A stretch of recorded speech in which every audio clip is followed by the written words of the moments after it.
Thank you, my dear colleagues, for agreeing to join today this discussion. I hope it will be not too official, not too formal. I would like to make a framework for our future work today, and the subject matter for today will relate to what is going on in our universities in the context of the work of on the cultural heritage and how we can make each other stronger in this work and how we can find the common painful points for future advocacy, because it happened so big that because of an emergent business trip, the Deputy Minister of Education and Science is not with us today. We hope we will be able to support the dialogue with the minister, because the ministry's reforms are very important, are critical. And some things need to be changed, maybe facilitated in a way. In the nearest future, I hope that in the framework of other initiatives, like colleagues developed for the state authorities, for supporting Ukrainian researchers in course of war, the institutes and universities of Ukraine, research centers, there will be another round of research published. It will give us a common baseline to develop recommendations and to knock on the right door with those recommendations and look for the tools to be heard. Today, I'm glad that we are almost in full set of colleagues participating in the round table. I would like to introduce all the panelists, and after that, we will make a round of discussion. You have seen their keynote speakers, and that is our colleague from the US.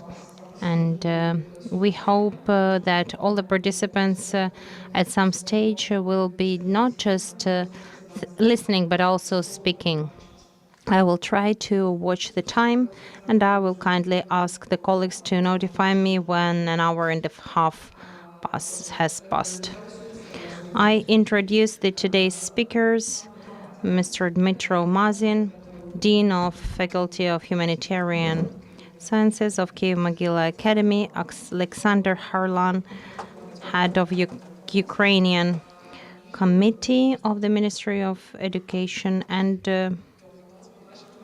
long title, sorry, representative of Research and Education Institute of Dnipro State Academy for Civil Construction and Architecture at Ukrainian University of Science and Technology of Dnipro. Pavlo Shydlovskyi, candidate of Historical Sciences, PhD, head of Museum Sciences University, University of Taras Shevchenko National University. Iryna Matsevko,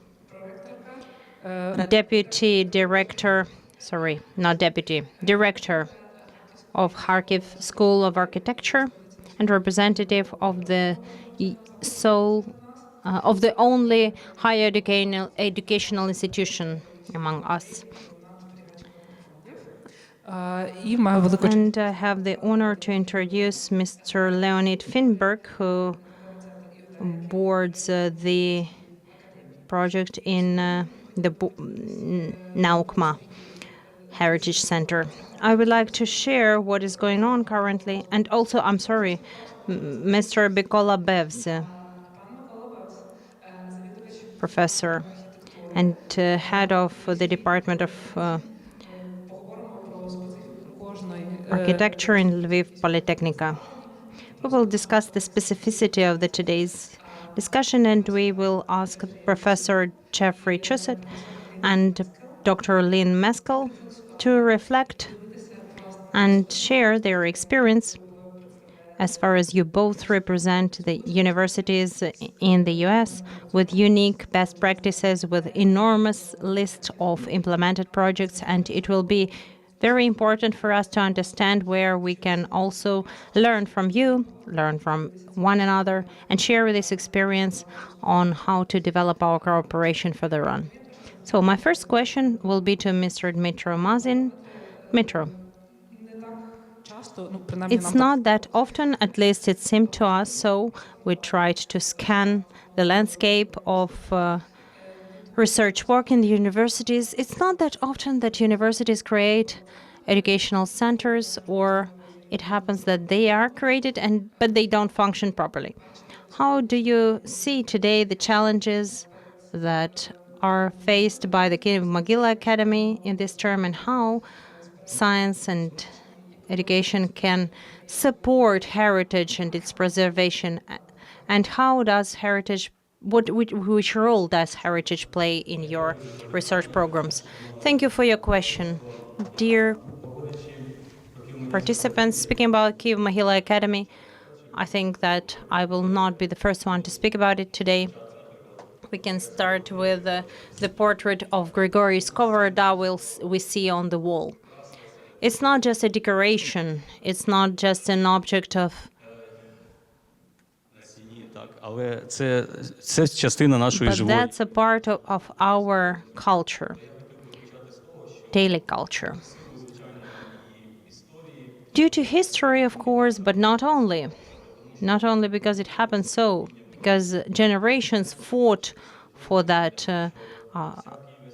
All the Kyiv-Mogila Academy is the center of heritage, starting from the old academic building and other buildings of the academy. That's a case that must be studied and that needs to be preserved or studied. Speaking about architecture, material culture, and everything that we're dealing together with the Department of Culturology, our historians, philosophers. On the other hand, that's intellectual heritage, which is also studied at different our units, also at research centers. The one unit represents the East European direction, and as you asked us if we have other experience, we have a lot. Today we're speaking about opening another center. Why that's important and why that's important. I wanted to add that heritage, and I say it as a former student of this university, it's a part of our culture, of our practice. Skovoroda, Petro-Mogila, all historical realities are incorporated into the life of our community. And of course, they are an important part of our educational programs, our curriculums. We study them, and speaking about philosophy, for example, of the Kyiv-Mogila Academy, that's not only Skovoroda and others, literature and all other sorts of heritage. At the level of universities, we also understand that the issue of heritage relates not just to research and educational goals. It's a question of survival. In this war, it's the question of the preservation of our identity. And we see how the discussion of this issue has become topical.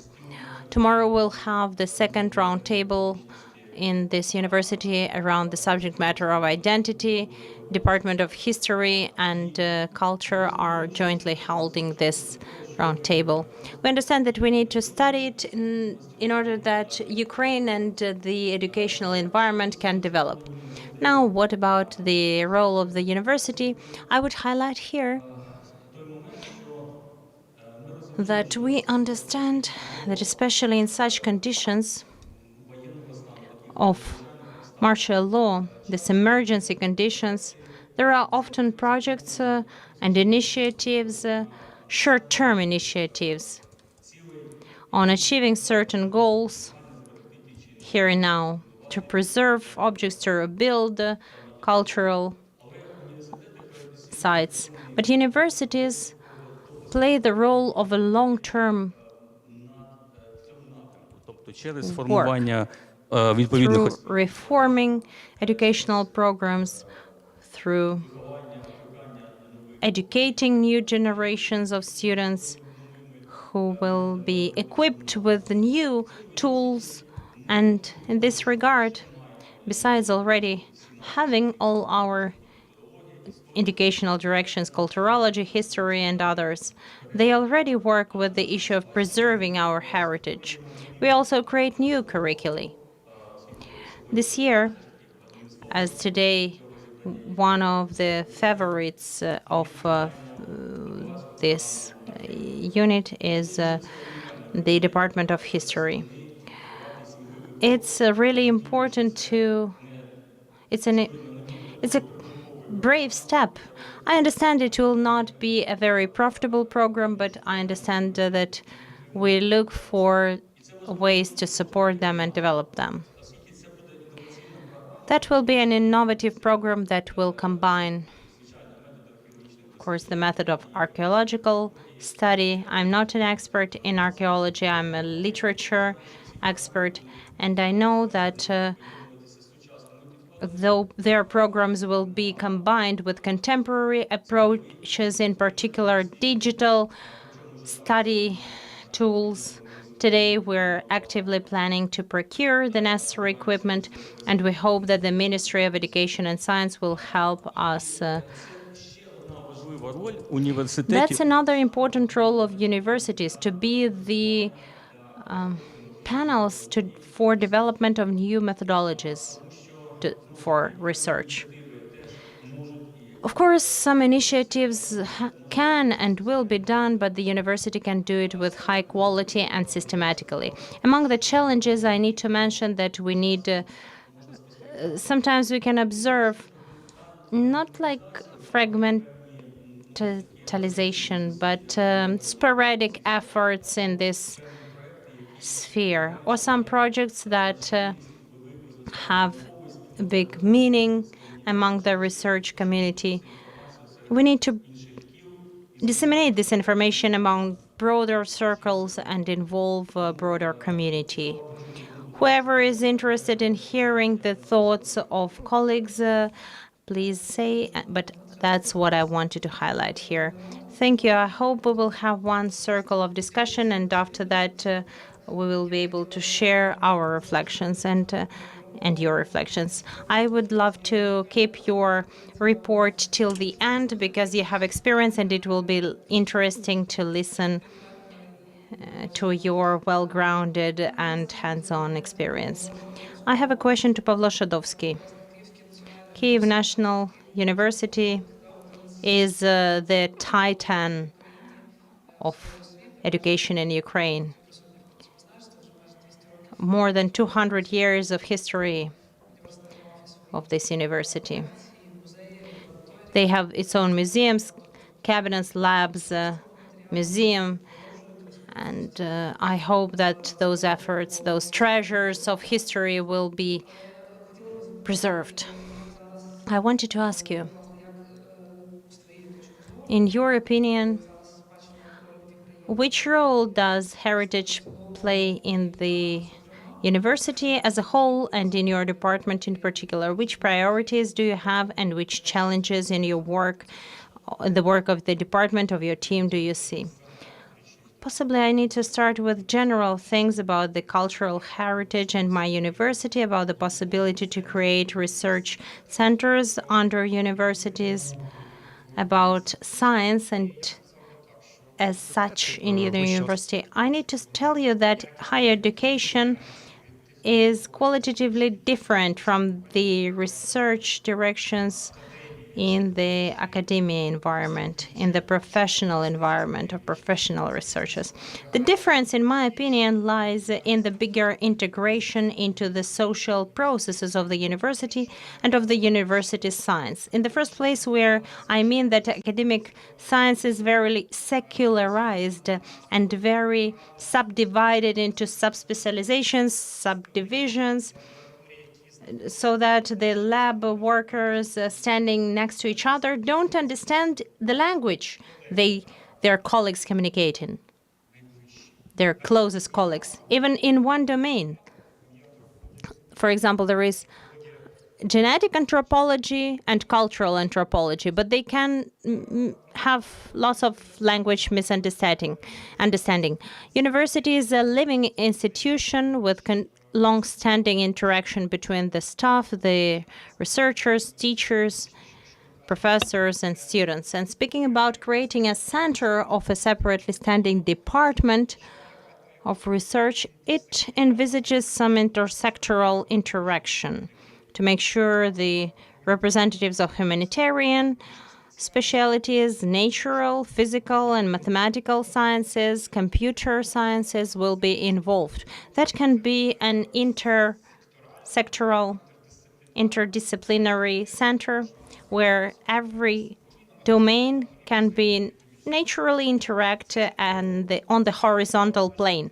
That's wonderful. That's very different from the structures that traditionally existed in our academy that are not just isolated in the framework of their academic institutions. They are isolated as a result of their scientific elitarianism. If you don't understand me, that's your problem. University has to communicate with students all the time. They need to adapt their language to reach the moment when you can communicate with the first-year student knowing nothing about archaeology.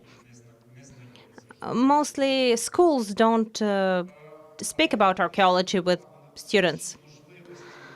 But I would like also to speak about the possibilities of a university as an institution. Those possibilities manifest themselves in the unique opportunity to be a unique spot for integration of and interaction between generations. Why is that important? We are in a situation when, as described by Margaret Mead, American anthropologist, we have prefigurative culture. It envisages that direct transition from authoritarian older generation transfers knowledge to the younger generation. But it's when two generations interact. The world is so dynamic currently, so mobile, that we have a generation of the so-called internet aborigines, not users. I don't know how to translate that actually into the English language. I was born in a world where internet didn't exist. New generation knows how to use software, apps, AI, and so on, way better than me. And I asked my children, Yana and Ada, those are the names of the children, help me with this smartphone. It doesn't function. And in many cases, our experience is inapplicable to many young people, like millimeter rulers, pencils, specialized pencils, and so on. When a young person arrives and says that he or she does it 5 times faster without the tools that we're used to apply. Now it's high time to learn from the young generation, from the teenagers who come to our university, and we need to interact at such a level. Not we give presentations as authoritarian teachers, instructors, but we need to create some horizontal interaction cases with the students. And these centers can become the platform for that. Not traditional departments of universities, but such hubs where free conversation can take place. But once again, this communication is not just transmission of one knowledge to another, from one generation to another, from older to younger, from younger to older. It manifests itself in creating new shapes, new forms. What's the difference between the prefigurative culture? Is that it is directed at creating new social forms. It's some sort of creativity in terms of culture, communication, and interaction. That's what beneficially singles out the university as a research institution as compared to traditional forms of structured forms, hierarchical forms of knowledge transition.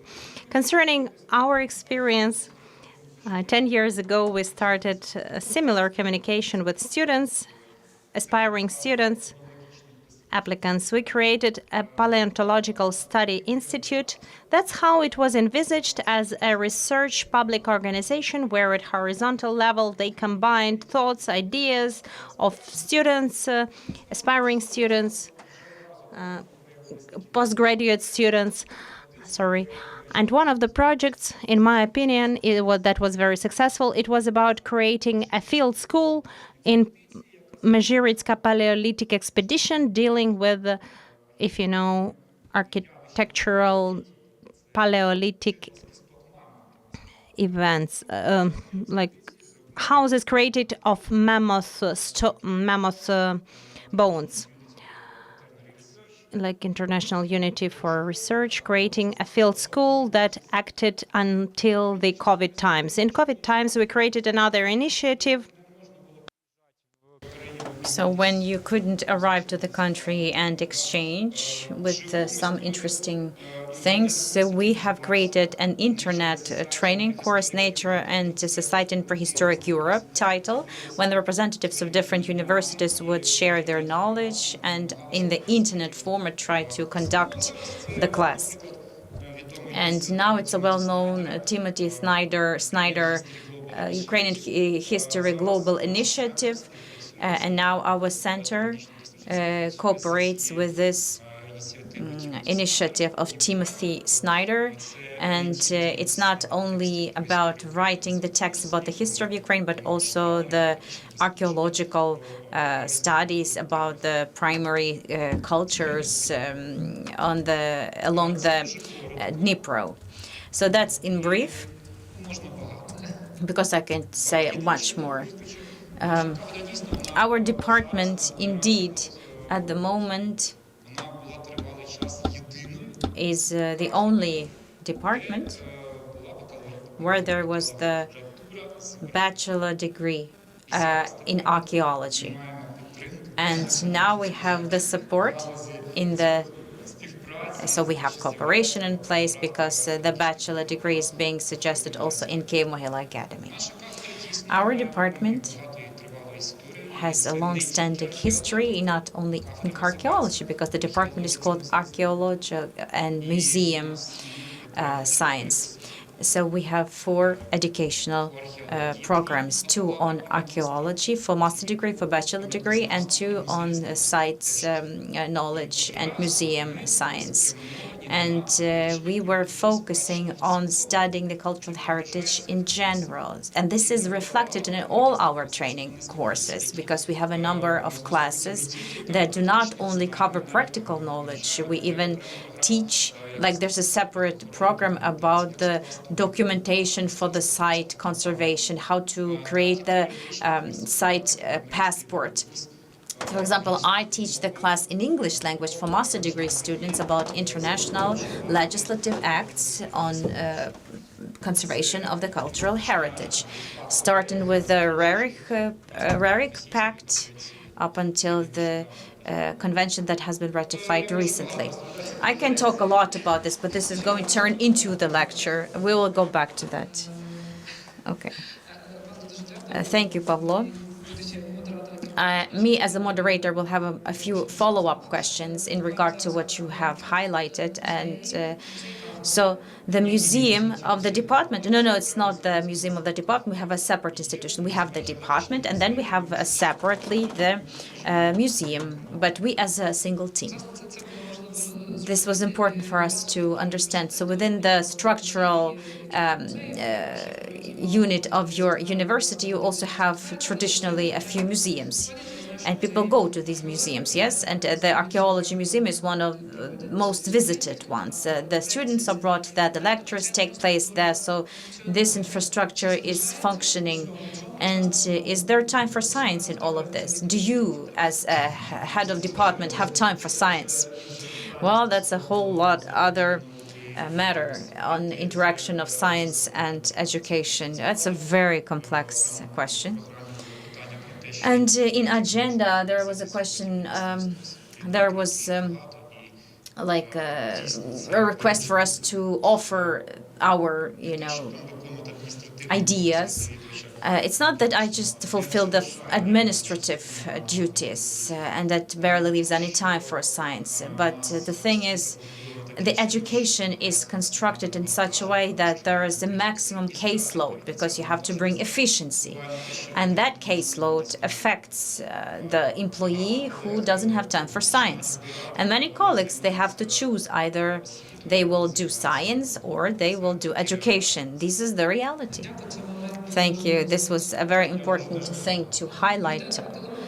I do hope we'll have more time to communicate directly and to invite representatives of the Ministry of Science and Education here, because we know that that's meaningful. And public discussions is something that goes well for the social media platforms, but we still lack some ways on delivering the efficiency, because efficiency is not always about thousands of hours per week of working hours, because this cannot go this way, but otherwise this will bring some gaps in another spheres. And my next question is for Oleksandr, since you represent the area and the city that is legendary for Ukraine with its history and archaeological heritage. But since you work as the architect, perhaps you have a bit different perception and maybe other challenges that you see, unlike archaeologists. How do you work? How does your team work with the heritage? How is it integrated into program, and do you cover heritage at all? Yes, of course. Thank you for the invitation. Today is a rather interesting communication, and this session. So I want to thank for the invitation. The first and second round, it's always so amazing. So thank you, because with each of the speeches, I am happier that I'm part of it. And prior, I could say that I was the researcher, and now I'm the professor and administrator. I completely agree with my colleagues that the conditions that were established here is, in fact, it's not that easy to combine it. And if not for the team and not for the general context, I don't think I would have enough time to write articles or monographs. There's barely any time for that. Many ideas and developments. That's why the main thing right now is the experience that I can share. Well, I used to be the general architect of the general designs of almost 100 cities: Mariupol, Kherson, Lysychansk, Gorlivka.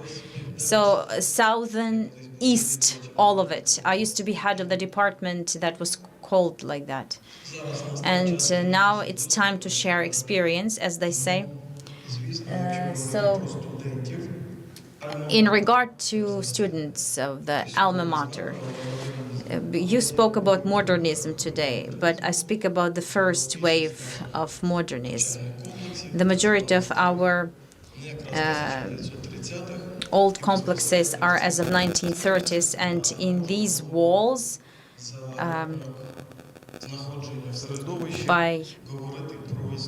we could speak about history, culture, and the unique architecture of international level.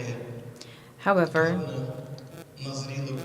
the relevant question here is about infrastructure that is in decay, awful condition of infrastructure of our establishments. These are old things that have been supported for 80 years. And if you leave it without attention, you get the result. And if the missile hits your educational establishment, it all goes to hell. And the environment doesn't exist. So what we see dominating now is some mobile options, online, for example. And therefore, that's an interesting question. In fact, how do you support and what do you tell about the cultural heritage? Second of all, even such horrible things that are ongoing, they put emphasis on the cultural heritage again and again, because when children arrive, but very rarely, and many students are abroad. And we even have this type of practice, so, here and there. And this negates a certain angle and quality. However, that's what we have. And with every following year, it happens more and more, especially if you speak about architects and about the urban designers. You cannot gain practical experience online, because that's something you have to experience directly, touch with your hands, create the design, the image, and communication. That's what lacks. So currently we have certain negating construct, and that is a certain flaw, and which shows and reveals these flaws. I think all the colleagues will agree who is in the architecture and urban design. Many problems in this sector. And moreover, today we already heard on the conditions that were created, and everybody remembers the race to the salary, but no mechanisms are in place, and hands are being twisted, so hours flow, and that's no secret for anyone. Moreover, half of the team are the people who are pensioners. So what is going to happen in 2 years or 3 years? Not clear. New generation is leaving, fleeing, or they leave and they say, we'll be back. But when? How much time will it take them to return? You cannot do urban design online. And right away I would like to mention, if accreditation takes place every year, you cannot focus on the scientific sphere at all. It's some madness. Me, as the president of ICOMOS, I get 5 to 10 letters every day. I would really want to reply, but I don't always find time to do so. And now me, as the dean of the architecture department, I get 10 orders every day. These are orders and instructions. And this is some mania, it's wild. And with every other day, this idea is like, 5 establishments has united into one university, this? And can you imagine to rewrite each curriculum and to make some amendments to it? How possible is that? So I'm always saying that the world is going crazy. I would really want to hear about the unique experience, and today I'm present at this unique event. And frankly speaking, I'm concerned about my colleagues. I worry about them. I'm really happy to see what's happening today here. I'm wishing you all the luck, all the best. Thank you, Oleksandr.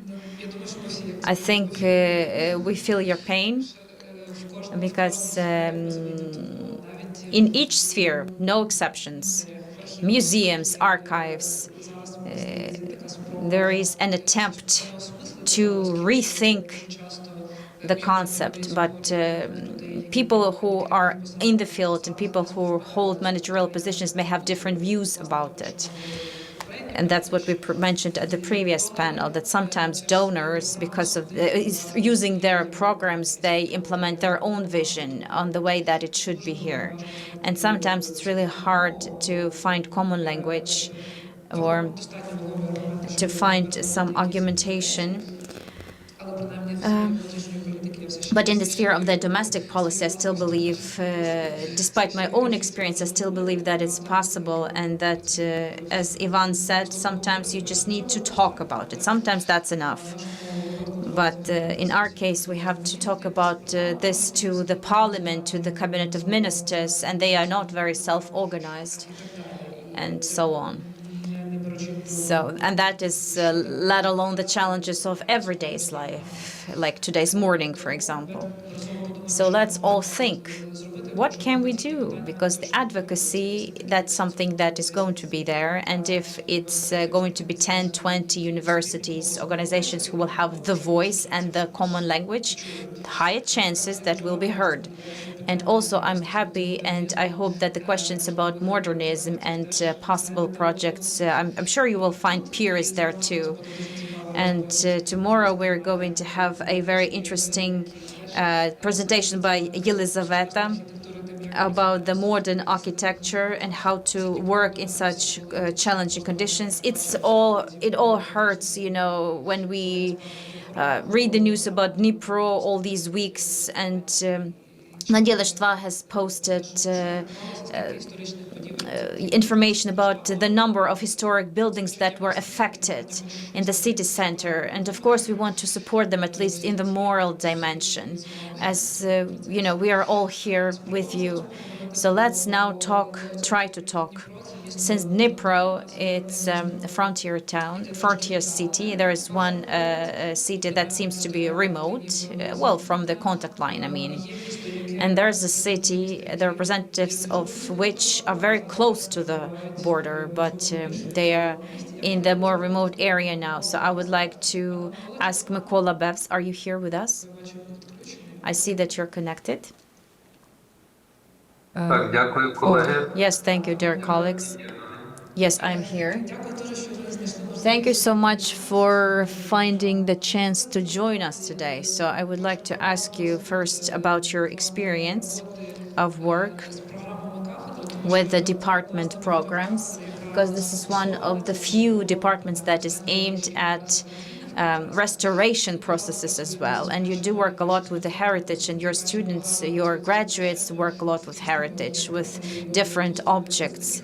And here I would like to find out what challenges do you see in front of you now in this work, and the way the war has affected your work, or maybe it hasn't.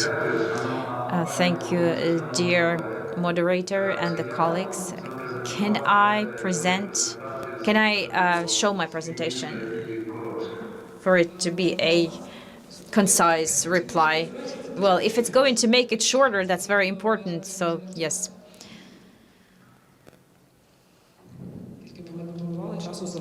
Because, it doesn't matter how much time we plan for these events, there's never enough. I hope you can see my presentation. That is going to help me to deliver it faster. So, my experience of managing the Department of the Architecture and Restoration, that is it was one of the first departments of the architectural restoration. Now in our department we combine two directions. It's the art restoration that was opened in 2006, and in 1990, as of 1992, we are having graduates who are restorers and architects. And my first slide, you can see a very interesting facility. This is the first restoration architecture object that took place in Lviv in 1882. This is the Cathedral of Ioan Chrestitel, and you can see how much work was done here. So this is basically the birth of restoration, which was taking place in line with the process that were in Europe. It was developing, but unfortunately this process later on, from the known historic reasons, was interrupted. And as of 1992, we have put back the process of restoration activity and restoration education. In my opinion, we did not. And currently, the restoration activity is the battlefield. And unfortunately, in my opinion, we do not always win in this battlefield. And I can give you a few examples to demonstrate that. I intentionally selected a few examples which would showcase just how important it is to have the specialty of restorer and architect. This is the building in the city center. There are the national significance sites, and in this building, if you walk into the interior, you see the cleared with the angle grinder walls. and basically the destroyed substations, historic substations. But if you take a look at the quantity of the bricks, this is the Roman bricks, so this is the 13th or maybe 12th century. So, dear colleagues, the unique thing here.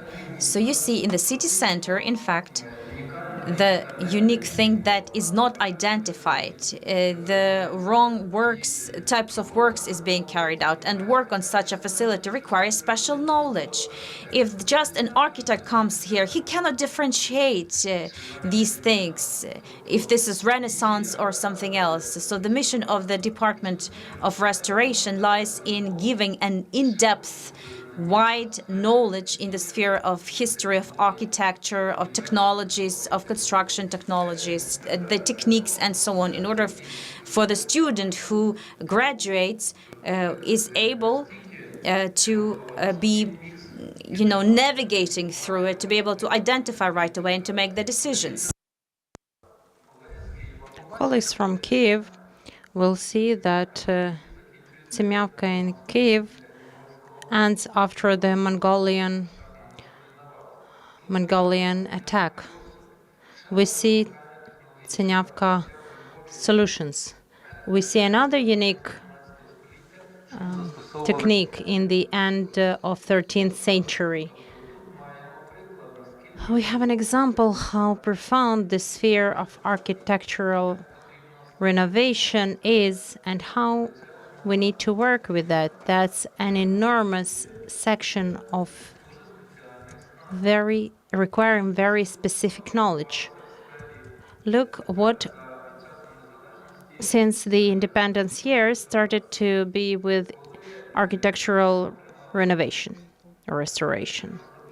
When in 1992, the department was organized, there was an old classifier of specialties. In the Soviet Union, there was a specialty of reconstructor and renovator of architectural objects.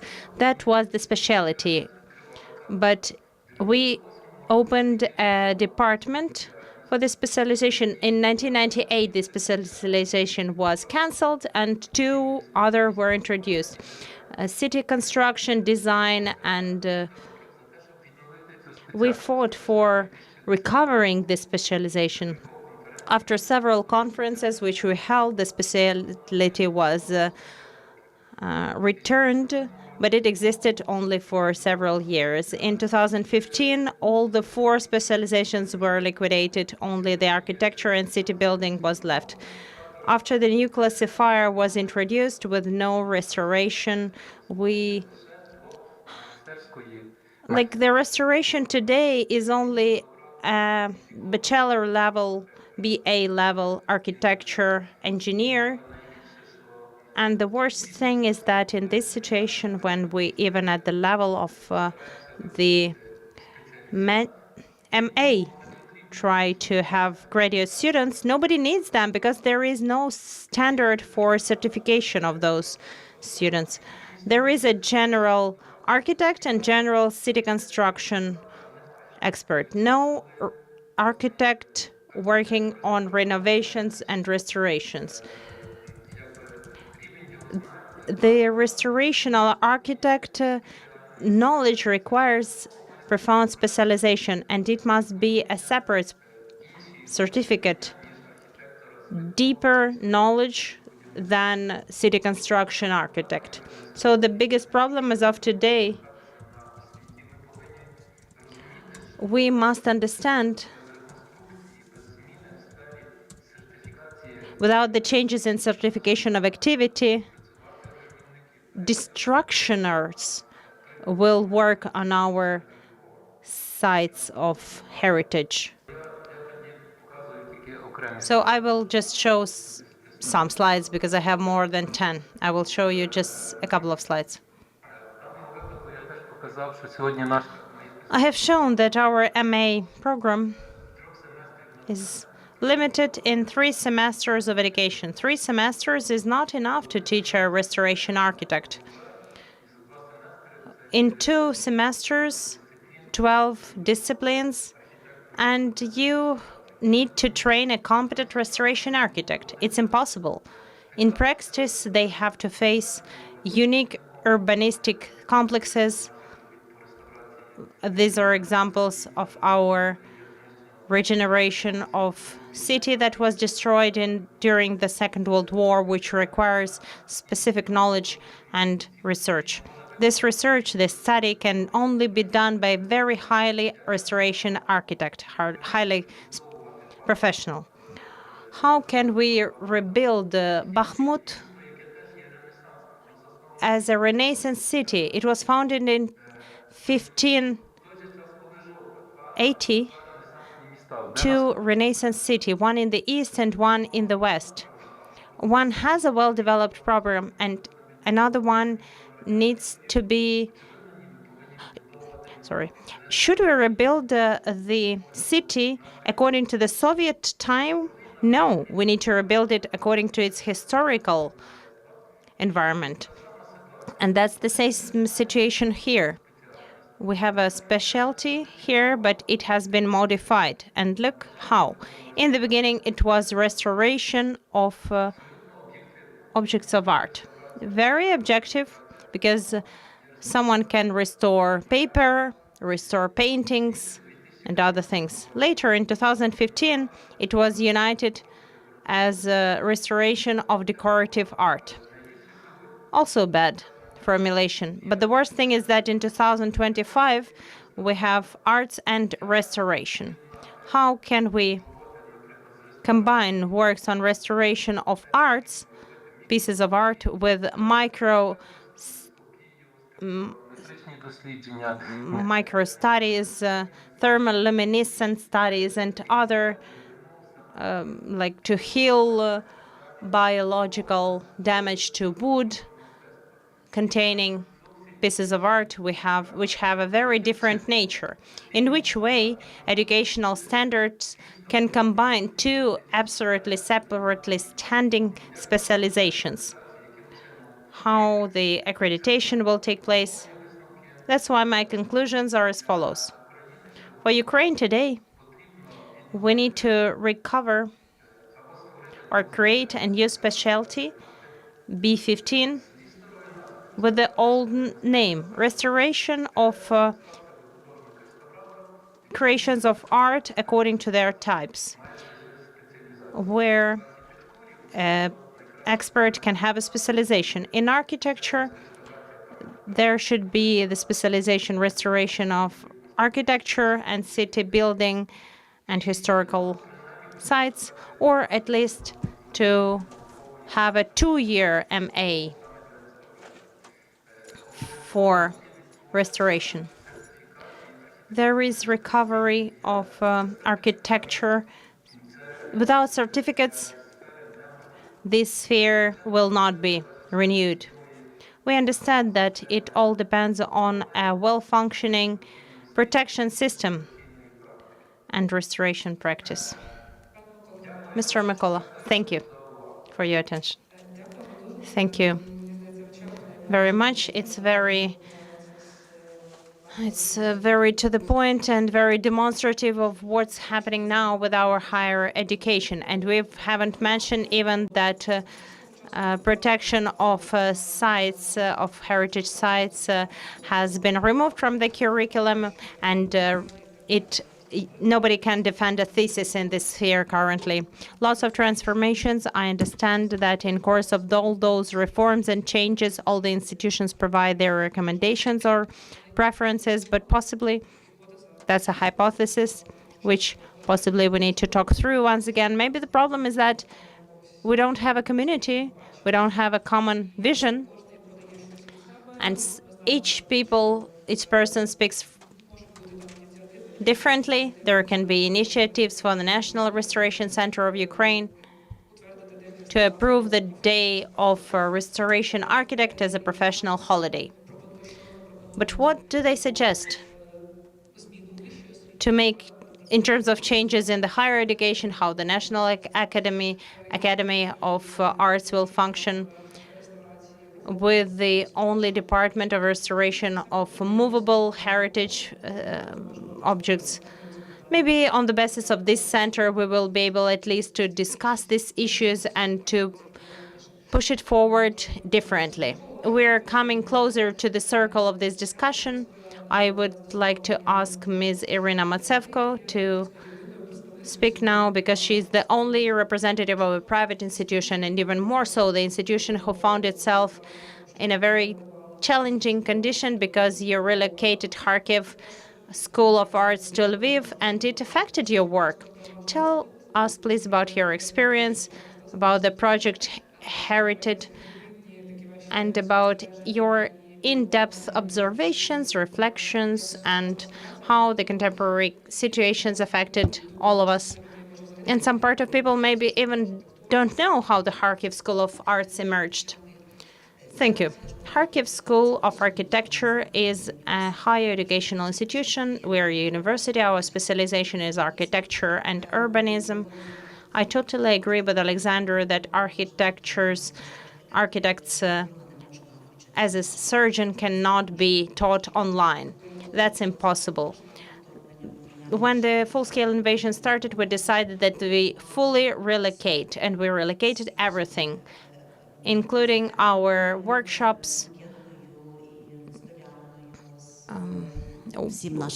benches, workbenches, teachers, students, professors. For 4 years, we were hosted by Lviv Academy of Arts. We're extremely grateful. They provided us their facility. We recovered our educational process in Lviv completely because training architects today and answering the challenges of time of the war is critical today. In general, education in universities are barometers of the society. They need to hold in their hands that thermometer and measure the temperature to understand the needs and to understand the requests and challenges, and react through their curriculum to those challenges, to train specialists for the new challenges of time, for the new job.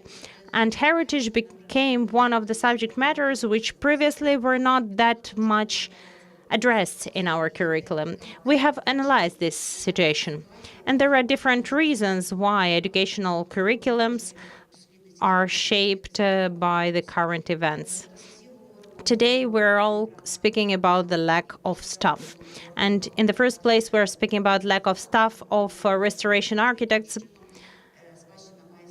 because the heritage must be a resource for after-war restoration. And restoration architects are very few. They need to adapt and govern and see the future of that heritage object and see how it can become a resource for all sorts of social cohesion, economical growth, and so on.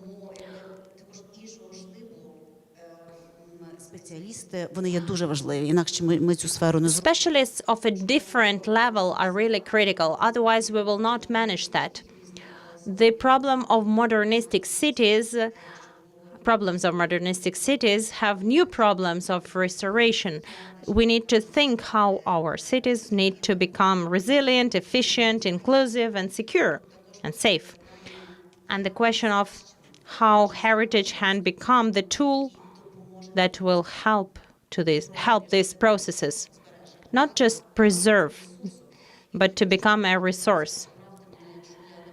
And correct me if I'm wrong, it seems to me we only have 2 cities in Ukraine having a concept of integrated development of historical part of the city where heritage is an intrinsic part of the process, not as a separate field which we preserve, represent, and look and observe. It is one which is the driver of social and economic processes. And that's a really important thing, to train experts who will know how to work with this heritage. We will manage to turn it from a burden, which currently it is for the community, because from the state property in Soviet time, it fell onto our shoulders, and there is no money to work with it. There is no efficient managers who know how to work with it. And the final thing about what we're all discussing here about identity, that heritage rebuilds our identity, and for sure it will become a component of shaping post-war identity. It's a question what we are rebuilding as a symbol of our resilience. What are we reconstructing? And those are two different things. And what we agree that this needs to be taken away. And we need to have an expertise opinion and not personal opinions. Because heritage invokes emotions. But dialogue with the community and dialogue with experts is a secure way to understand the portrait of our graduate who will know how to work with these challenges. That's why we work in our programs, in our curriculums. In the baccalaureate, we have another semester dedicated to heritage, and we have an integrated approach. All the subjects are interrelated. Students work at a design studio with real case of readaptive use. All other humanitarian and technical disciplines apply to heritage. For example, how the discourses of heritage change and evolve and affect the practices. They have courses on materials and technologies they can right away employ in practice. What's the effect? I can tell you a real case, a real example, when last year our students worked with industrial site, with industrial facility in private ownership.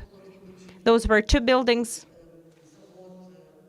a factory from the beginning of the 20th century and a Soviet time factory. The customer said, do whatever you like, but I will destroy the Soviet factory. Like nobody needs Soviet heritage today. And our methodology is treating heritage not as an object, but as comprehension, adaptation, and finding new functions, interrelating the meaning with the facility, and work that changes the entire climate, the entire environment. The result was that he said, I will not do that at all. I will not destroy. So we train experts who know how to work with adaptation. Because training restoration architects who do medication, we train restoration architects who know what to do with what we restore later on, who know how to construct dialogue with the community to turn this object living and necessary for the community.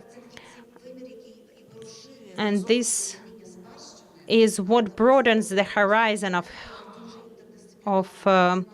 heritage, and it makes the restoration architect a multidisciplinary sphere, because this person knows how to be a sociologist, anthropologist, how to be a public speaker, who has communication skills, because they need to work not only with the community, but also with other stakeholders, with the city, with the state, with private owner.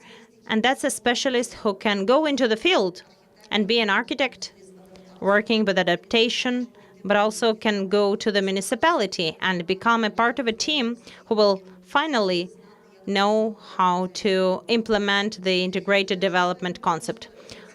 I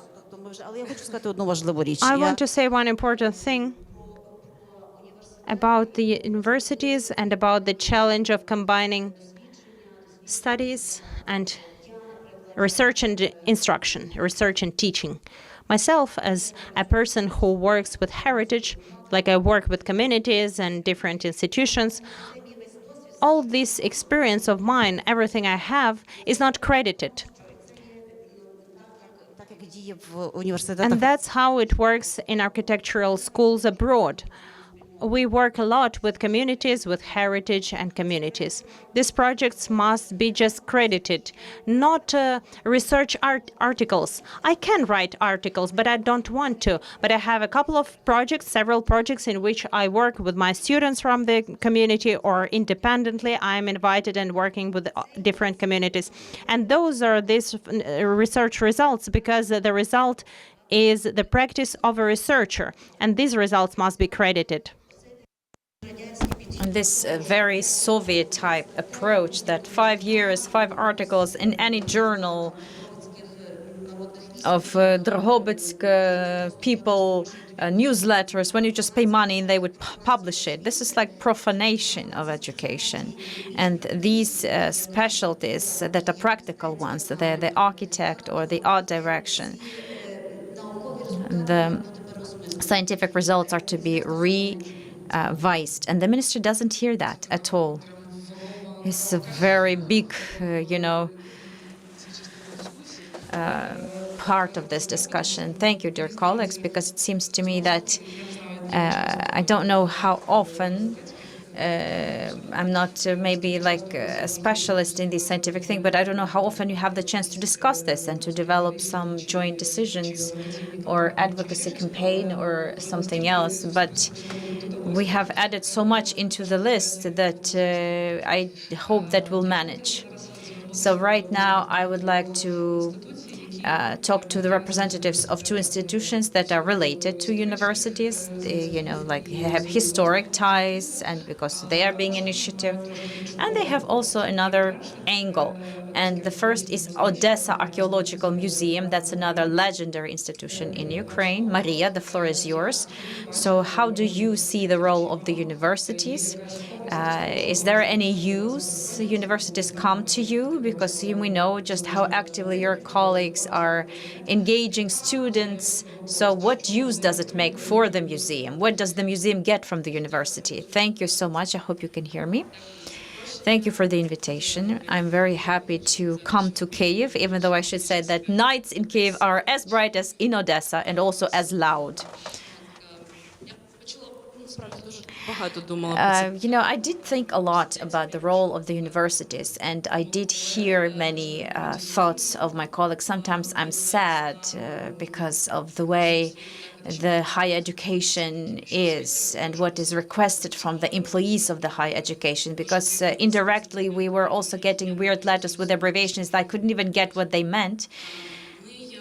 Us as the museum, we have worked on the curricula in Odessa University. There are 2 universities in Odessa that could be related to us. It's Mechnikov and Chinskoho, where they study history and archaeology. And I guess I will speak about the positive experience that we have. Well, first of all, I'm actively studying this and working on this for the past 3 years. And this year, for the very first time, we managed to work with the students who are architects, because our museum is 200 years old, and the building as of the 19th century, the end of the 19th century.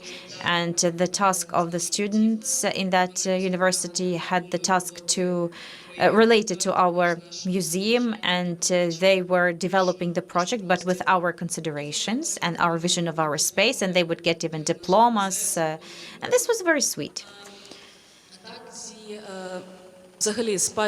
And the heritage in Odessa is a very strange myriad of local self-governments, museums, NGOs. I'm just sitting here and listening to all of it, and I'm thinking, I guess that's nice that we are here, that we have gathered together. There's the initiative to start the research center, because in our universities we lack experts. In museums we also have staffing problems. We are actively engaging students, and the majority of projects that were implemented in the past 3 years is something we did engaging students, because our funds are huge, and this is one of the biggest archaeological collections in Ukraine, but there are only 3 persons working there, and we are very happy, because there was once time when there was only 1 employee, and so you have up to $500,000 of fund. The main is 160,000, but we have additional with the results of ecological results and also coin collections. But, I have a positive view at it because we had the warm bath for students story. I cannot say that about Odessa students because when you study in Odessa, because of those shellings, you are definitely a motivated person who goes to the museum and wants to do something. I had situations when we took some students who specialized in archaeology, and we were making them part of our projects. And then, since they are a young generation, they're still open and they're asking questions openly. And I was forced to answer the questions, answer to the history students why I did not invite them. So they're really nice kids, and we love them. We show them lots of empathy. And you see, I myself have returned because I did go abroad and then I returned back. This was my position. And another example, there was one good project. And Pavlo once said that sometimes students may know even more than us. And now we all study a lot. We had a really cool project on support of UNESCO, REORG, so for reorganization of our great funds. And you heard about our capacity, so we would invite students to take part in trainings, to work with the materials. And I looked at them, and we had colleague specialists who arrived to us from Egypt. And I looked at it and I envied them because we have, even the times are horrible, but when I was the student myself in Odessa, I don't think I would be able to go to the, exhibition or fund free of charge or with the cool experts from Egypt who would be telling me as a student how to work with the collections. And the collections were also amazing. I cannot tell you which ones because of the safety reasons, but we will tell you about the school experience after we gain victory. Oh, I forgot what I wanted, where I was leading this. So yes, I mean, we are very happy at this cooperation. Mariia, thank you. And I do hope that this is the first meeting in the framework of this initiative and not the last one, because I know that many other public initiatives around your museum. And I think that each of such initiatives that they can make a huge contribution in development of your museum. And before I pass the floor to Mr. Leonid, I would kindly ask the colleagues from the USA to prepare for their reflection, because very soon we will give floor to you. And now, Leonid, we are very grateful to you that you are here. So your experience is unique.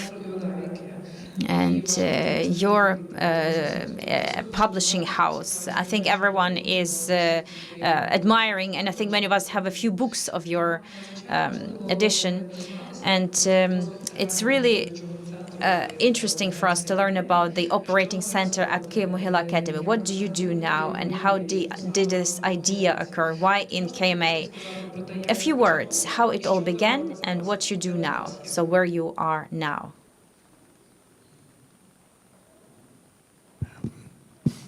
Thank you.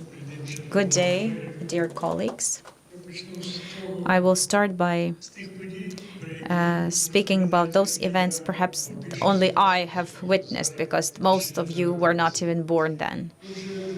In 1991, together with Dzuba Ivan and many Ukrainian and Jewish intellectuals, we have organized the first Ukrainian Jewish conference.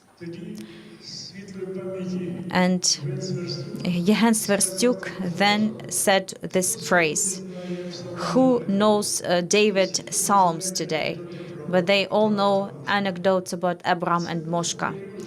So this was the period when, in our space of Ukraine, there were barely books that would speak about the Jewish history, and also very few books would be talking about Ukrainian history, which would be adequate. So the Soviet authorities, and before that the Nazi, they did everything possible to destroy the bearers of the Jewish culture during Holocaust and to do repressions. And even more was destroyed, all that could be recognized as heritage. Schools were closed, theaters were closed, theaters back from 1920s. So we had to start from the scratch. And I'm happy that Josef is present here, with whom we have launched many projects then.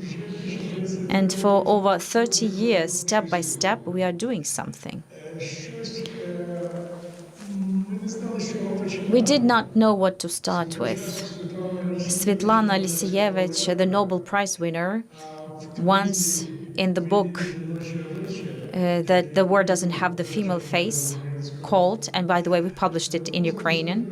In one of the episodes of this book, there was the following story, that young girls who were just taught to work as nurses were dropped off the parachutes after the fight, and they had to help the wounded. And she saw the dead, those who were yelping with pain, and they didn't know what to start with. And she asked, "What do we start with?" She asked some soldier, and he said, "Start with the one who cannot scream anymore because they are ran out of strength to scream." So that's something they had to start with. So we started gathering specialists who would speak, who would know the Jewish history, and who would be able to speak Yiddish. And back then, nobody believed that. And since these were still Soviet times, nobody believed that there will be something here anyway, something human-like. But step by step, we began collecting Jewish heritage, printing first texts, which were half professional. And we were thinking what to do next. I'm not going to tell you, because I cannot do it in 5 minutes. I cannot tell you what has been done, but I will only say that today, us as a center of Jewish history and culture in Kyiv Academy, we have published over 150 books about Jewish history. And you can only read the Oxford books, 1,000 pages long, and Psalms of David with the comments to each of the psalm and each of the phrase, and with a translation into Ukrainian language, and the manuals for schools about Jewish history and culture, and many, many others. We are publishing the almanac that has 35 editions, and each of them is dedicated to the number, and the last one is dedicated to the Jewish culture in our land, with the translation of the memories about the writers and their texts. So basically, this was a forgotten thing for many generations. And also, we managed to collect the archives of the Jewish writers. We have up to 15 of those, and these archives were given to us by their children because parents were afraid to teach them Yiddish, as this would end in gulag, or like they would be called the Nazi, and repressions would follow. So thank God that on a certain stage, after we have become an independent structure, I came to Vyacheslav Bruchovetsky, who used to be the president of the academy then, and I told him, we have a grant for academic direction, so we need to become an academy. And he said, gladly, but don't ask for premises for the building. We did find the building in the basement of the fifth core, and there was one man there who used to be the bank manager, and he gave us money to do the repairs of those premises. And there we already operate for more than 10 years. I'm inviting everyone who's willing to, because we have unique archive materials from Jewish cultural heritage. We have the also the information on the Jewish musical heritage, like composers, and we have the writers' archives. You can't find in any other European state such a collection of those who worked after war. Unfortunately, this doesn't exist anymore, but these are wonderful texts, very interesting ones, and we gradually produce them, publish them, because we have already the School of Translation from Yiddish, and we already are equipped with such experts. We gladly cooperate with many departments of Kyiv-Mohyla Academy, with the universities of the world, and the Department of Ukrainian Literature, Political Science of the KMA, and many others. I understand that all of this are first steps, from all this that must be taken, but we did take them, and I'm really happy that our team, these are mostly people of your generation, not mine, and they are the ones that are going to keep on advancing the things that we have initiated, and I hope that we shall continue. So thank you so much. Mr. Leonid, thank you. This is a very inspiring and touching story, because we have many friends, from those families who fled Kyiv and who in 1980s or 90s did not see any perspective. And I know that they are following after the events that happened in Kyiv. They are curious if there are any centers that work with the Jewish heritage and what happens to the archives. How do they find out about their ancestors? Because lots of that information has been lost. So what you do, in my idea, it's something that cannot be, overvalued, because there's so much. And the Jewish people have gone through so much, and for all of us,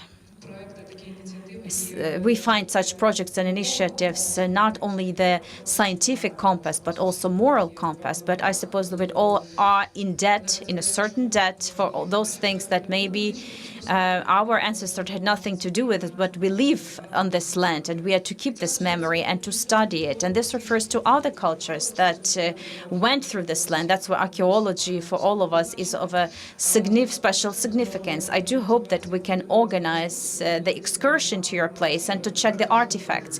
I am inviting you. If you give me 3 minutes, I can say a few more things. Even though the center is called the Center of Judaics, basically today it has 2 units, and the Center of Judaics and the Center of Descendant Heritage. We have thousands and thousands of pages of the archives, photos that we managed to preserve. And it seems like we do have a few departments where there is a lot of descendant heritage. Something that should have been destroyed, probably, yes, but we managed to collect thousands of pages of the Yevhen Svirstyuk and hundreds of pages of Antoniuk and Roman Korgotsky, Ivan Dzyuba. So we publish the Jewish heritage, and also we gradually prepare and publish the descendant also heritage. And Alexei Sichenko is actually working on this, who is now in the front line, but he began this work. And when the times get better, we are going to work on the book Letters of Ivan Dzyuba. In his heritage, there are 3,000 letters from all over the world. And we have just published his book. They wanted to blame him that he was the author of the Ukrainian Nationalist Communist Party. This was absurd.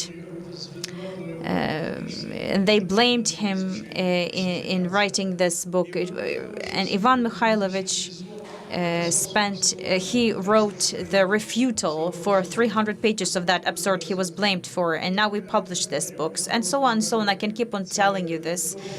But I understand that I already mentioned at least the minimum. Thank you so much. Thank you too, Mr. Leonid. As we are coming closer to the final round of reflections, I would be very glad if our colleagues, Professor Jeffrey Chusid and Professor Galin Meskell, could share their thoughts about what they heard and their experience. Professor Chusid has been introduced today. I will say a couple of words about Ms. Lynn. We are not familiar with each other offline, but if once you happen to visit Ukraine, or if we happen to visit you and have a look how it functions in the US, Ms. Lynn is a professor of anthropology and had occupied positions in leading universities of the world, including Oxford and Cambridge, because it's really hard to enumerate her credentials and achievements, books, publications, and educational programs that Ms. Lynn introduced and is continuing doing so. Availing the opportunity, I hope that we will have a possibility for a separate meeting with you to ask you more about your experience. Now, I would like to ask you about your reflections. Who's the first?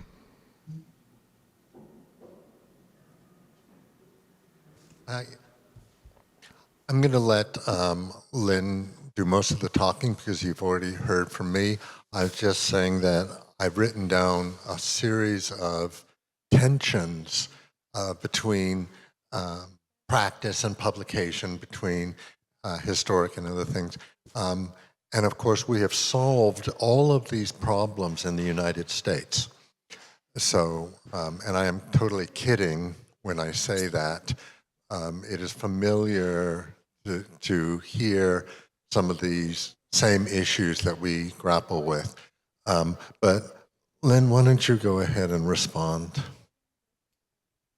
Thank you, Jeff. I'm going to agree with you that we haven't solved these problems, but I'll get to that. I wanted to say, first of all, that I'm very sorry not to be there. I've tried to be in Ukraine several times, also with the Office of the Prosecutor General, and I hope that will happen in future. I'm currently at the Getty writing a book on war, which features events in Ukraine, and it's very political, which will be coming out next year. But let me just say that I very much enjoyed both the concrete and the conceptual discussions that you've just been having. And I will also reflect on some of the comments that were made in the last session. The concrete things, I think, are actually quite easy to resolve. People need syllabi. I think we can certainly share those sorts of things. There was consideration of veterans involved in archaeology. Penn Museum, where I also have an appointment, has done this with US forces. We could certainly share those experiences. Field schools.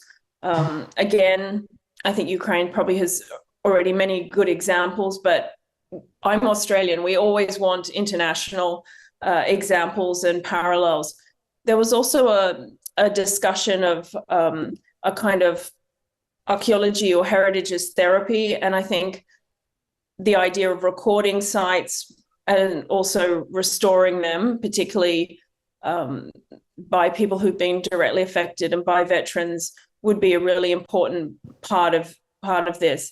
And Jeff and I, of course, have talked, again, in concrete terms, about having a consortium. So, what I've seen in Ukraine, unfortunately, with the international community is a lot of competition, and everyone wants to be the preferred partner. And I think this is not the time for that competition over things like consulting, government contracts, and so on. So this is the time to be collaborative, not competitive. So, and certainly an international consortium. I also think of partners in Scandinavia who are incredible, archaeologists, heritage departments in the Netherlands. You know, the other thing is also the Baltic states who are very nervous at facing similar tensions, of course, and other countries in Europe. So the idea would be to sort of join forces. The discussions of fragmentation in anthropology and related fields, as Jeff mentioned, is very familiar to us. It's everywhere, especially in the US, probably more so, very different in Australia, whatever. But I think that interdisciplinary work that everybody is discussing today is the best work. It is the most difficult to do, but it's the most useful and I think the most ethical. I think heritage is the bridger. I think it's an excellent bridger. I think archaeology is also unique in that it bridges arts and humanities as well as science, particularly archaeological science. How you configure that obviously should be on your terms. You don't have to follow the American model. I was also trained in Australia and the UK, different models. Again, I think students need those skills, particularly I also have a role in historic preservation. They need conservation skills. This cannot be taught online. I think you're right. But they also need critical skills because we're going to be swamped by AI, where students think that this is the answer to everything. But we do need the critical skills, the practical skills. I like the point that was made about intergenerational knowledge and creativity. Tech, I taught at Stanford for 15 years, but tech is not always the answer, right? I thought the talk about law, teaching the conventions, particularly the international conventions, is very important, particularly international heritage law like the Hague Convention, but going back to the Roerich Pact and others that was mentioned, I think this is very important both nationally and internationally. And I think Ukraine could lead the field there. Also perhaps in terms of prosecutions, but I know that's another topic. I'd also be mindful about donors. Somebody, I think, very astutely mentioned that donors implement their own vision. And that's true everywhere. And I work in the Middle East as well, and we have seen that direct people's heritage. And I think that can be a problem. So people on the ground need to take control. Money is not everything in that case. Again, being mindful about the number of consultants, particularly international consultants, and competitiveness that comes with that. Again, I've seen people try and profit off the prosecution of war crimes. So I think the time to move is now, I hate to say, but the international community is also very fickle. You saw people pick up from the Middle East to move to Ukraine in that conflict. And they're already looking at Syria to people to go back there. So that's unfortunately the political environment too, about where's expedient. So I think the time is now to cement those commitments. I think Ukraine has done a very good job in a high-profile way in UNESCO, but to insert yourselves further and your representatives further into UNESCO, to ICROM that has that conservation experience. You'll hear from Rohit tomorrow, but also World Monuments Fund, excellent work, and so on. And then finally, let me just say, I really enjoyed Iryna's points about post-war identity.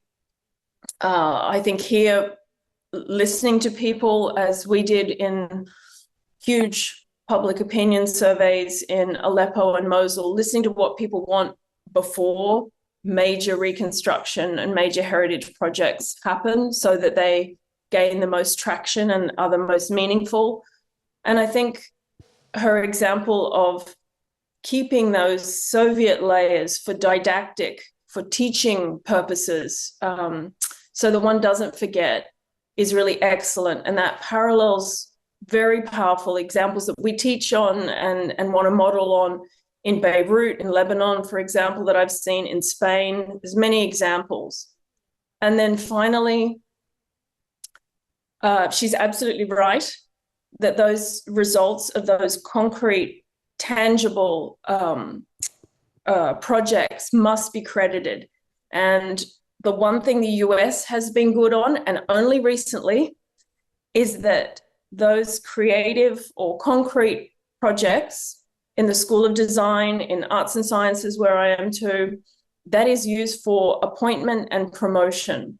So I'm usually quite critical of the United States, but this is one example where it has been reconsidered at the university level. So you could actually use the US as a model to say we need to change our regulations to be in step. I'll leave it there. I have many other thoughts, and I really do hope to meet you in person in the near future.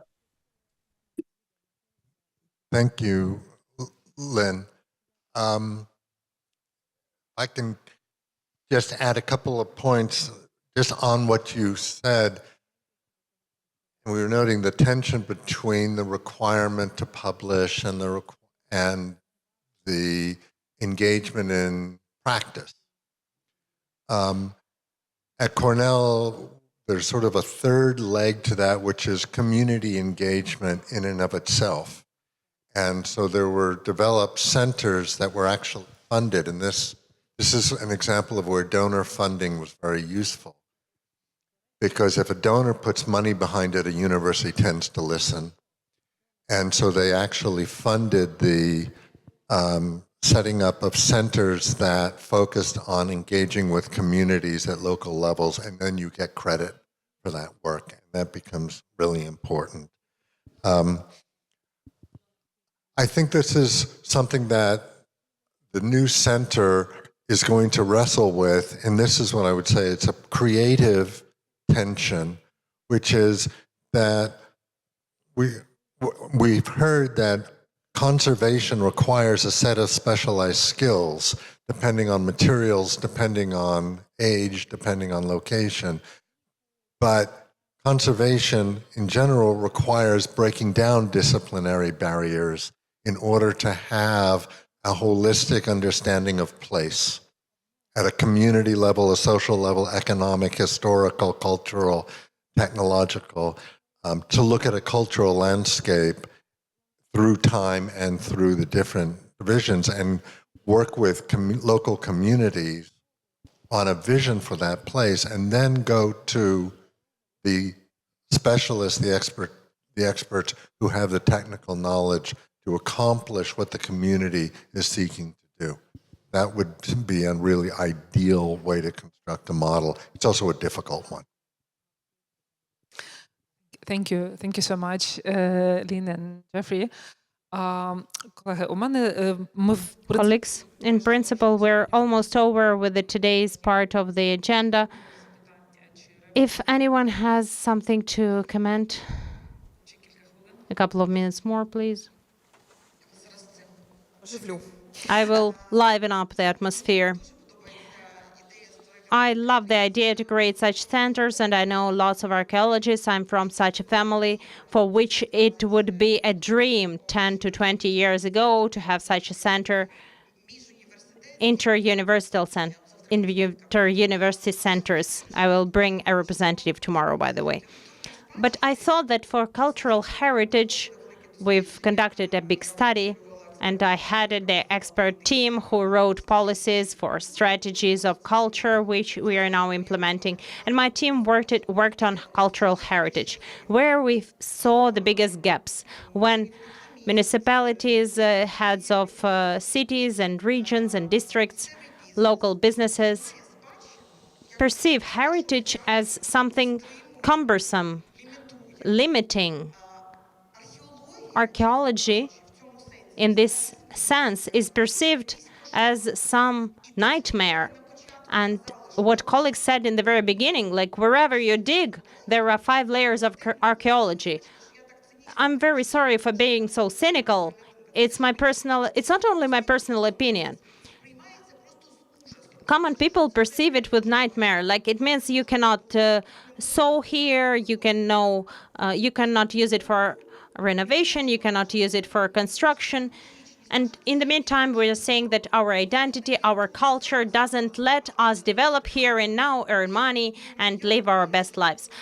And I know that in some European universities, there are disciplines called communication of cultural heritage. It seems to me that what this concept is lacking is that it brings joy to the researchers dealing with it.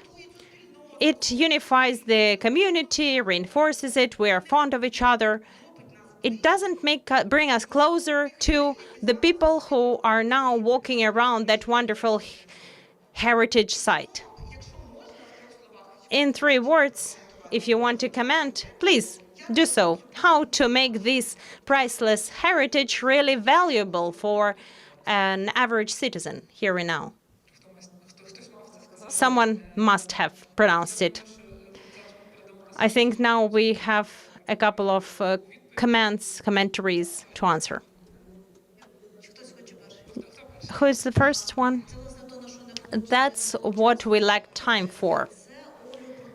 Olia, that is about discourse of heritage, public and professional. In the professional discourse, we're still in that object-oriented approach where we see this object just as a sacral, divine value. Common people, they perceived as a burden.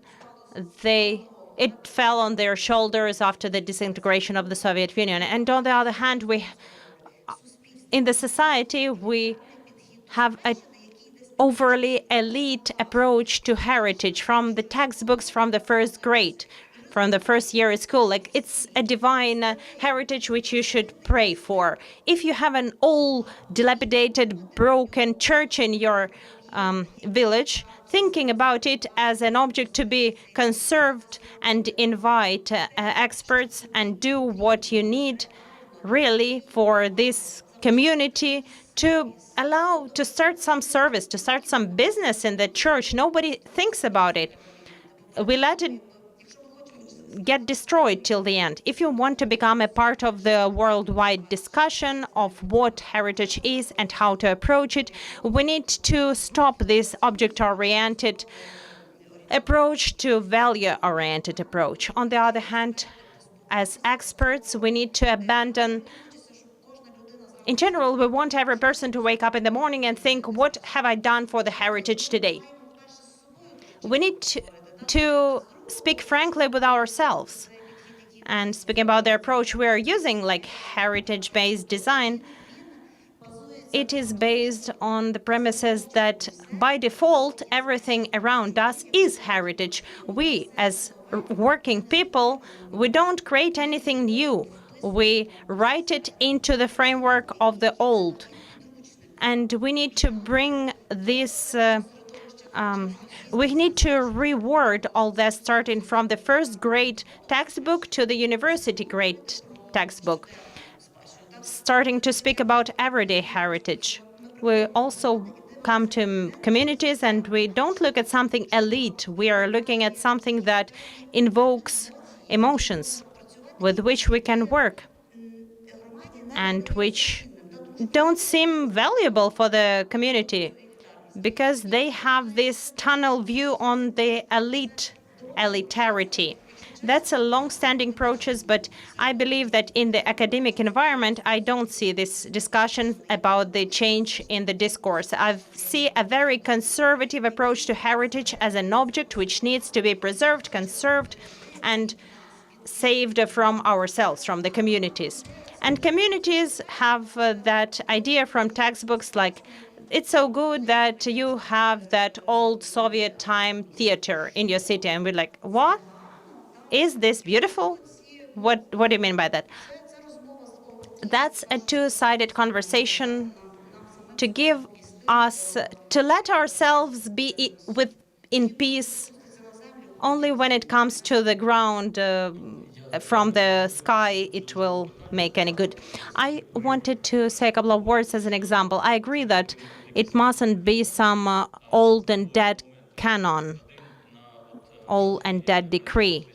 At the first meeting on the identity, someone asked, and who will be identifying the rules? Who will be identifying the rules for conservation and preservation? And we're like, we will do that. We will identify the rules.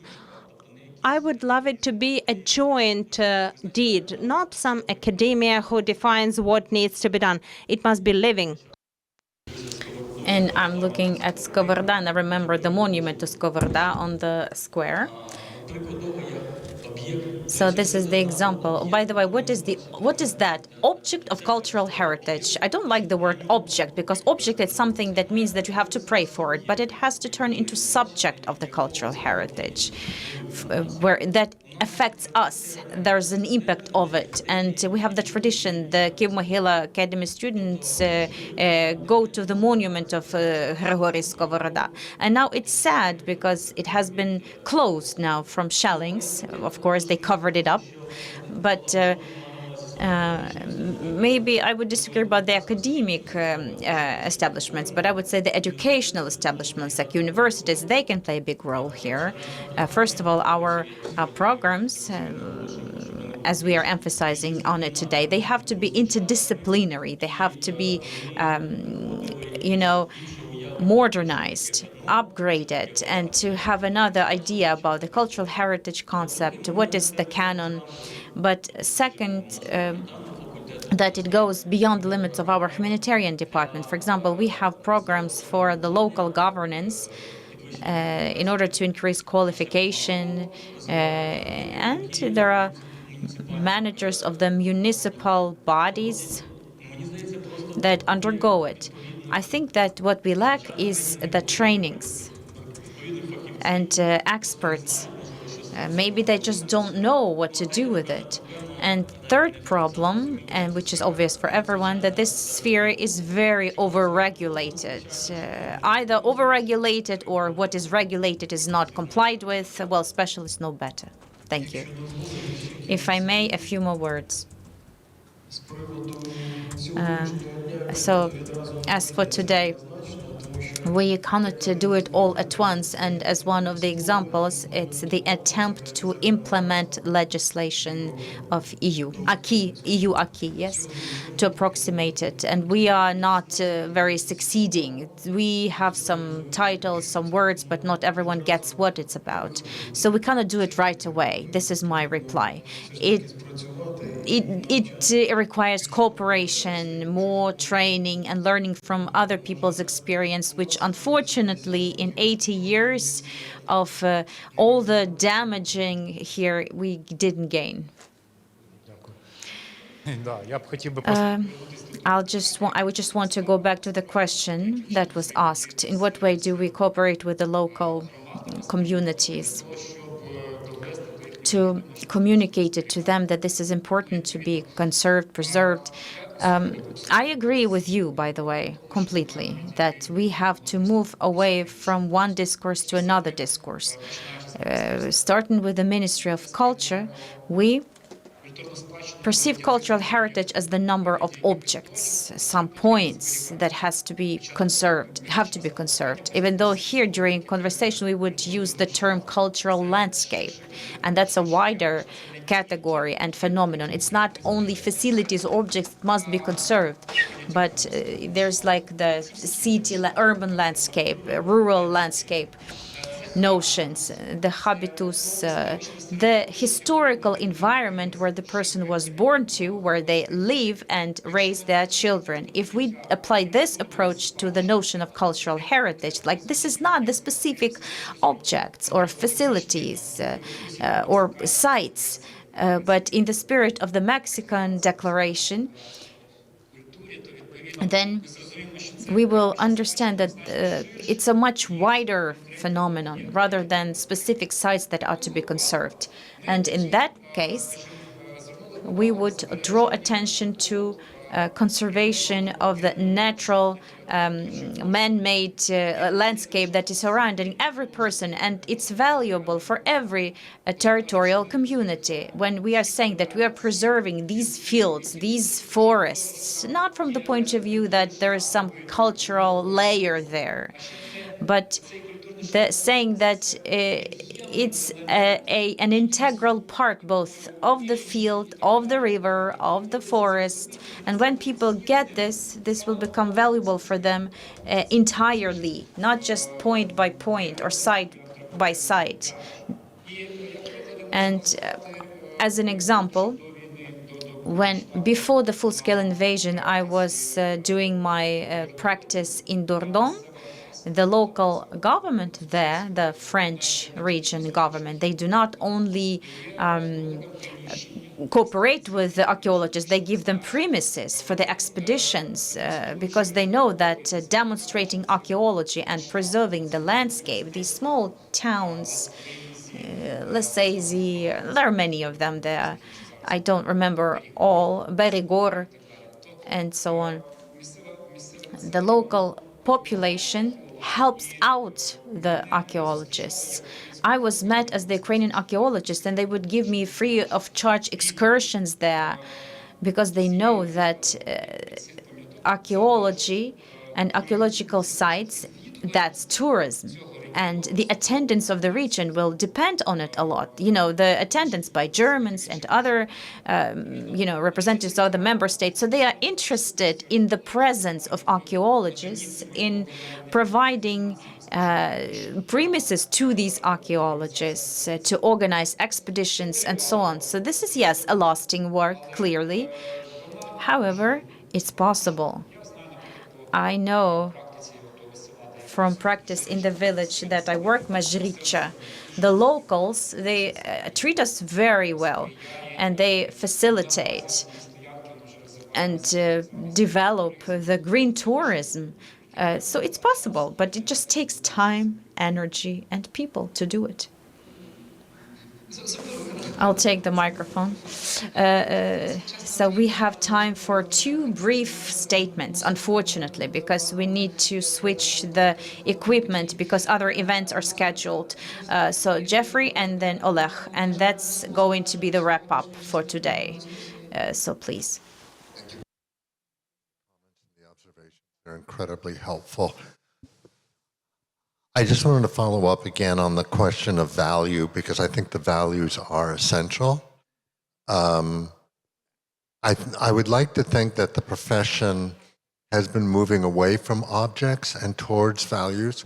One of the questions we had is the degree to which there were local preservation organizations or local community organizations who felt empowered to have a voice in what is going on with the cultural resources, because that's an important part of the structure in the US.